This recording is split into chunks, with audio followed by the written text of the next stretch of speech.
குருவின் தினம் ஒரு சுவடுகளில் நம்ம எல்லாரும் இந்த கோவிலுக்கெல்லாம் போகும்பொழுதெல்லாம் எல்லோரும் இந்த அரோகரா, கோவிந்தா கோவிந்தா அப்படின்லாம் குறிப்பிடுவாங்க. இதனுடைய முழுமையான புலப்பெயரும் அர்த்தங்கள்லாம் யாருமே தெரிஞ்சு சொல்கிறாங்களா இல்லை தெரியாமல் சொல்கிறாங்களா அப்படின்றதெல்லாம் தெரியவே தெரியாதுங்க. முருகர்னா என்ன, அரோகரனா என்ன, அப்புறம் அதற்குள்ளே இருக்கிற விளக்கம் என்னன்னு தெரியாமலே எல்லோரும் கோஷம் போடும் பொழுது அதற்கு பின்னாடி எல்லோரும் கோஷம் போடுற ஒரே ஒரு தத்துவம் தாங்க இங்கே எல்லாருக்கும் வெளிப்பட்டுக்கிட்டு இருக்கு. முக்கியமான தருணங்கள்லாம் ஒரு மனிதன் தன்னுடைய மூலத்திலிருந்து உச்சம் வரை எப்படியெல்லாம் அவனுடைய உயரிய நாதம் வெளிப்படணுங்கிறதுக்கு யார் காரணம்னா அவருடைய குருங்கிறத அந்த இடத்துல முருகானும், அவருடைய ஆதி மூலமாக இருக்கிறது தன்னுடைய குரு எப்படி வெளிப்படணுங்கிறது தான் அரோகரான்ற வார்த்தையை கூட குறிப்பிட்டுக்கிட்டு இருக்காங்க. இன்று வரை இதெல்லாம் யாருமே விளக்கமும் கேட்டதில்லை. விளக்கத்திற்கான சரியான விளக்கம் கொடுக்கறவங்ககிட்டையும் போயிட்டு அவங்களுடைய மறு விளக்கத்தையும் பதிப்பினை வச்சதும் இல்லைங்க. இதே போல கோவிந்தா கோவிந்தா அப்படின்னு சொல்லிக்கிட்டு இருக்காங்க. கோ என்றால் குரு, விந்தா என்றால் மூலாதாரன்றதையும் இந்த இடத்துல நாங்கள் விளக்கம் கொடுக்க ஆசைப்படுறோங்க.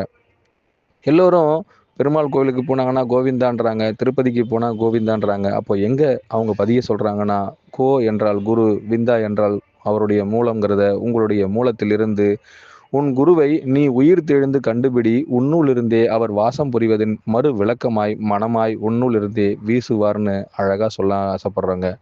ஒவ்வொருத்தரையும் நாத வெளியிடும் தன்மைக்குள்ளிருந்து யாரெல்லாம் உங்களையும் உங்களையும் பகுத்தறியும் தன்மைக்குள்ளேயும் உங்கள் குருநாதரே உங்கள் உயிரோட்டமாய் உங்களுள் மூலமாய் இருந்தா அவருள் நீங்க கணம் பதித்த அவரையே முழுமையா வெளிப்படவும் ஆசைப்படலாங்க. கணபதின்ற வார்த்தையும் சரி, கணபதித்தவருடைய முழு விளக்கமும் சரிங்க. இங்க வெங்கடாஜலபதி அப்படின்ற வார்த்தையும் சரிங்க. எல்லாமே அங்க பதித்தவர் யார் என்பதை கண்டுபிடிங்கிறது தாங்க மறு விளக்கமே. ஆனா எல்லோரும் வாய் வார்த்தை, அதாவது இந்த வாய் வார்த்தைக்கு மட்டும்தான் அதை குறிப்பிடுறாங்க. உணர்வின் வாயிலாக, அதாவது தன்னுடைய உயிரோட்டமாகிய குருவை எப்படி உணர்வதுங்கிறது முழுமையா யாருக்குமே தென்படுத்தி கொள்ளவே இல்லைங்க. மூலத்தின் அதிபதி கணபதி அப்படின்னு சொன்னாலும், மூலமே கணபதி அப்படின்னு சொன்னாலும், அந்த மூலத்தில் பதியானவர் உன் குருநாதராய் இருந்தால் உன்னுள் நான் மூலமாய் பதியாய் கணம் பிளஸ் பதியாய் வெங்கடாஜலபதியாய் அரோகரா என்ற முருகனா உங்களுக்குள் நான் பதிவிட விரும்புகின்றேன். அனைவருக்குள்ளும் நான் வெள்ளோட்டம் பார்க்கும் ஒவ்வொரு இடத்திலும் என்னை நீ முழுமையாய் நேசிக்கின்றாயா? உன்னுள் இருந்து நான் முழு மூலம் ஆகின்றேன். அனைவருக்குள்ளும் குருவே சரணம், குருவடி சரணம், திருவடி போற்றிங்க.